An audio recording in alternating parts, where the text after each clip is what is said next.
Vapour ગામે કેટલાક વર્ષોથી કોલસાની ગેરકાયદેસર ઓપન કટિંગ કામકાજ ચાલુ છે, જેના ઉપર અગાઉ પણ 2 વખત રેડ કરવામાં આવી હતી।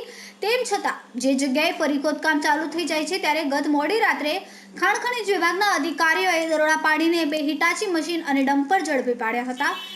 ત્યારે અંધારાનો લાભ લઈને આશરે 10 જેટલા શખ્સોએ જેઓ ખોદકામ કરતા ખનીજ માફિયાઓ હોય તેઓ રીતસર ખાણ ખનીજ અધિકારીઓને બંધક બનાવવાનો પ્રયાસ કર્યો હતો। ખાણ ખનીજના સિક્યુરિટી ગાર્ડ તરફથી સ્વ બચાવમાં આશરે 8 થી 10 રાઉન્ડ ફાયરિંગ કર્યાનું ચર્ચાએ જોર પકડ્યું છે અને ખાણ ખનીજ વિભાગના અધિકારીઓ નાસી છૂટ્યા હતા। હિટાચી ડમ્પર છોડાવીને ખનીજ માફિયાઓ રફુચક્કર થયા હતા। અધિકારીઓ થાનગઢ પોલીસ સ્ટેશન ખાતે પહોંચીને સમગ્ર બાબત જણાવી હતી। બાદ પોલીસ દ્વારા એક હિટાચી મશીન ઝડપી પાડવામાં સફળતા મળી છે।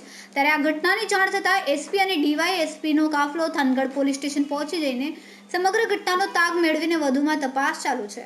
હાલ સુધી પોલીસ ફરિયાદ નોંધાવી હતી, પરંતુ સાંજે ફરિયાદ નોંધાવવાની કામગીરી ચાલુ હોય તેમ જાણવા મળ્યું છે।